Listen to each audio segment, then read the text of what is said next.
দেখেন আমরা 16 বছর যুদ্ধ করেছি, আমরা ক্লান্ত। কিছুদিন আমাদেরকে একটু বিশ্রাম নিতে দেন, একটু ভালো ভালো কাজ করেন। যদি যুদ্ধ করার অত সাহস, অতই যদি আপনাদের শখ জাগে, মনে রাখবেন আমি পরিষ্কার বলি, যদি আল্লাহর কোরআনের এই সকল বিধানের মর্যাদাগুলোকে রক্ষা করার জন্য যুদ্ধ করতে হয়, আমরা যুদ্ধই করব, লড়াই করে কোরআনের মর্যাদা আমরা রক্ষা করব ইনশাআল্লাহ। এজন্য আমাদের পরিষ্কার কথা, আল্লাহর কোরআনের বিরুদ্ধে এমন কটাক্ষপূর্ণ, এমন অবমাননাপূর্ণ কোনো প্রস্তাবনা ফ্যাসিবাদী স্বৈরাচারী শেখ হাসিনা ভারতের লেসপেন্সারও কোনোদিন করতে পারে নাই। বর্তমান বাংলাদেশের 5ই আগস্টের বিপ্লবের রক্তের উপর বসে এই প্রস্তাবনার এক চুল পরিমাণ যদি বাস্তবায়ন করতে হয়, আমাদের লাশের উপর দিয়ে করতে হবে, আমাদের রক্তের উপর দিয়ে করতে হবে।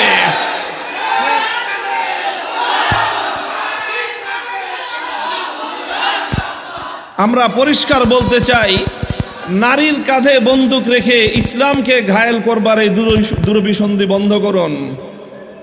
নারীর কাঁধে বন্দুক রেখে ইসলামকে আক্রমণ করার এই দুরভিসন্ধি বন্ধ করুন। আমরা নারীদের ব্যাপারে আমাদের পরিষ্কার কথা, আমরা নারীদের ন্যায্য অধিকার চাই, সমান অধিকার নয়। সমান অধিকার দিলে নারীরা টিকতে পারবে না। সমান অধিকার দিলে নারীরা পুরুষের সঙ্গে প্রতিযোগিতা করে সমাজে তাদের প্রকৃত অধিকার বাস্তবায়ন করতে পারবে না। এই জন্যই তো সংরক্ষিত আসন দিয়ে তাদেরকে আনতে হয়। প্রত্যেকটা জায়গায় তাদের জন্য সংরক্ষিত আসন দিয়ে নির্বাচনের মাধ্যমে বিভিন্ন উপায়ে তাদের প্রতিনিধিত্ব নিশ্চিত করতে হয়। কারণ সমান অধিকার দিয়ে নারীরা পুরুষের সঙ্গে প্রতিযোগিতায় অধিকাংশ জায়গায় পারবে না। এই জন্য তাদেরকে ন্যায্য অধিকার নিশ্চিত করতে হবে। বাংলাদেশের অধিকাংশ অথবা মোর দেন 90% নারীদের চিন্তা চেতনার সাথে সম্পূর্ণ সাংঘর্ষিক কিছু প্রস্তাবনা নারী সমাজের প্রতিনিধিত্বের নামে তারা উপস্থাপন করেছে। তাদের এই কমিশনের প্রস্তাবনার যে ভিত্তিগুলো, সেটাই আসলে মূল সবচেয়ে বড় ভয়ঙ্কর বিষয়। আজকে উপস্থাপিত যে প্রবন্ধ, সেখান থেকে দুটি কথা আমি কোট করছি। তাদের বক্তব্যের মূল সার কথা হলো, ধর্ম নারীর প্রতি বৈষম্যের মূল কারণ। এটাকে তারা প্রথমে চিহ্নিত করেছে। ধর্মকে তথা ইসলামকে তারা নারীর প্রতি বৈষম্যের মূল কারণ কেন বলেছে? আরেকজন প্রয়াত লেখিকার উদ্ধৃতিতে তারা একটা বক্তব্য কোট করেছে। সেই বক্তব্যের এক জায়গায় আছে, আমাদেরকে অর্থাৎ নারীদেরকে অন্ধকারে রাখিবার জন্য পুরুষগণ এই ধর্মগ্রন্থগুলিকে ঈশ্বরের আদেশপত্র বলিয়া প্রচার করিয়াছে। এই ধর্মগ্রন্থগুলি পুরুষ রচিত বিধি ব্যবস্থা ভিন্ন আর কিছুই নয়।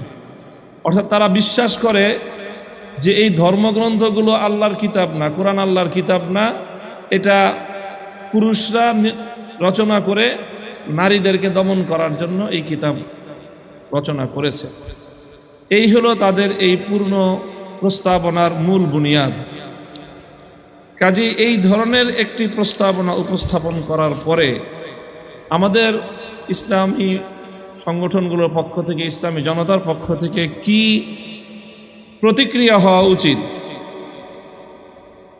আমরা কেন তাদের সাথে আলোচনায় বসিনি? কেন আমরা রাজপথে বা আন্দোলনের মাধ্যমে এর বিরুদ্ধে কড়া প্রতিক্রিয়া কেন ব্যক্ত করলাম? অনেককে দেখে এজন্য মায়া কান্না কাঁদতে।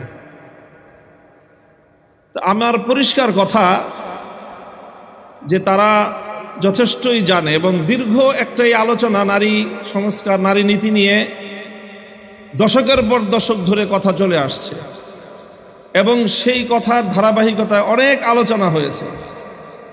এখন তারা পশ্চিমা বিশ্বের এজেন্ডা বাস্তবায়ন করার জন্য এটাকে মোক্ষম সময় মনে করে তারা এই সংস্কার প্রস্তাবনা দিয়েছে এবং সংস্কার প্রস্তাবনা দেওয়ার সঙ্গে সঙ্গে প্রধান উপদেষ্টার কার্যালয় থেকে এটাকে লুফে নিয়ে তার ভেরিফাইড ফেসবুক পেজে ঘোষণা করা হয়েছে যে তারা অন্তর্বর্তীকালীন সরকার ক্ষমতায় থাকতে থাকতে যথাদ্রুত সম্ভব এই সংস্কার প্রস্তাবনা তারা বাস্তবায়ন করবেন।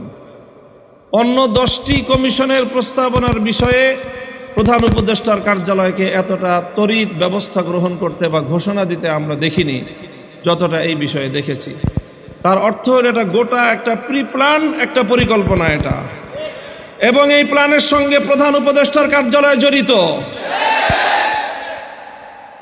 মঞ্জু ভাই বলেছেন আগে বুদ্ধিবৃত্তিক দরকার, তারপরে নাকি আমাদের মাঠে নামতে হবে বা শক্তি প্রয়োগ করতে হবে। আমি ওনার কথার সাথে শতভাগ একমত পোষণ করছি।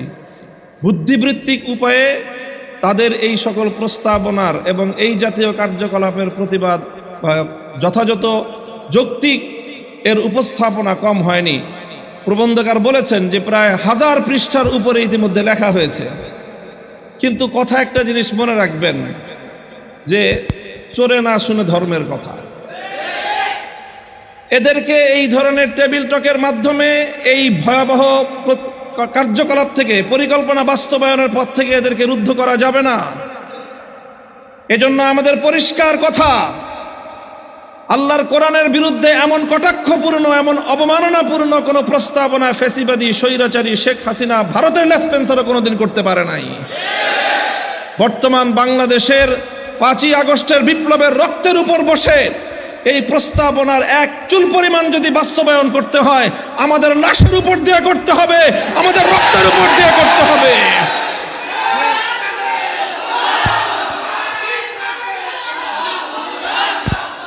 আমরা পরিষ্কার বলতে চাই, নারীর কাঁধে বন্দুক রেখে ইসলামকে ঘায়েল করবার এই দুরভিসন্ধি বন্ধ করুন। নারীর কাঁধে বন্দুক রেখে ইসলামকে আক্রমণ করার এই দুরভিসন্ধি বন্ধ করুন। আমরা নারীদের ব্যাপারে আমাদের পরিষ্কার কথা, আমরা নারীদের ন্যায্য অধিকার চাই, সমান অধিকার নয়। সমান অধিকার দিলে নারীরা টিকতে পারবে না। সমান অধিকার দিলে নারীরা পুরুষের সঙ্গে প্রতিযোগিতা করে সমাজে তাদের প্রকৃত অধিকার বাস্তবায়ন করতে পারবে না। এই জন্যই তো সংরক্ষিত আসন দিয়ে তাদেরকে আনতে হয়। প্রত্যেকটা জায়গায় তাদের জন্য সংরক্ষিত আসন দিয়ে নির্বাচনের মাধ্যমে বিভিন্ন উপায়ে তাদের প্রতিনিধিত্ব নিশ্চিত করতে হয়। কারণ সমান অধিকার দিয়ে নারীরা পুরুষের সঙ্গে প্রতিযোগিতায় অধিকাংশ জায়গায় পারবে না। এই জন্য তাদেরকে ন্যায্য অধিকার নিশ্চিত করতে হবে। ইসলাম সব জায়গায় ন্যায্য অধিকারের কথা বলেছে এবং অধিকাংশ জায়গায় নারীকে অগ্রাধিকার প্রদান করেছে। আমরা বলি ইসলাম প্রদত্ত নারীদের জন্য অগ্রাধিকার, এবং সেটাই সকল ক্ষেত্রে বাস্তবায়িত হবে ন্যায্য অধিকারের বাস্তবায়নের মাধ্যমে। কাজেই পরিষ্কার আমাদের কথা, নারীর ন্যায্য অধিকার নিশ্চিত করেন। নারীদেরকে পতিতাবৃত্তির দিকে ঠেলে দিয়ে মাতৃ সমাজের কলঙ্ক ঘটাবেন। এদেশে সভ্য সমাজ বেঁচে থাকতে আপনাদের ওই সমাজকে ধ্বংস করার, বাংলাদেশকে ধ্বংস করবার অপতৎপরতা ইনশাআল্লাহ বাস্তবায়িত হবে না। আমি আমার বক্তব্য এখানেই শেষ করছি। আবার বলছি, বর্তমান সরকারকে দেখেন, আমরা 16 বছর যুদ্ধ করেছি, আমরা ক্লান্ত। কিছুদিন আমাদেরকে একটু বিশ্রাম নিতে দেন, একটু ভালো ভালো কাজ করেন। যদি যুদ্ধ করার অতই যদি আপনাদের শখ জাগে, মনে রাখবেন, আমি পরিষ্কার বলি, যদি আল্লাহর কোরআনের এই সকল বিধানের মর্যাদাগুলোকে রক্ষা করার জন্য যুদ্ধ করতে হয়, আমরা যুদ্ধই করব, লড়াই করে কোরআনের মর্যাদা আমরা রক্ষা করব ইনশাআল্লাহ। নাসরুম মিনাল্লাহি ওয়া ফাতহুন করিব।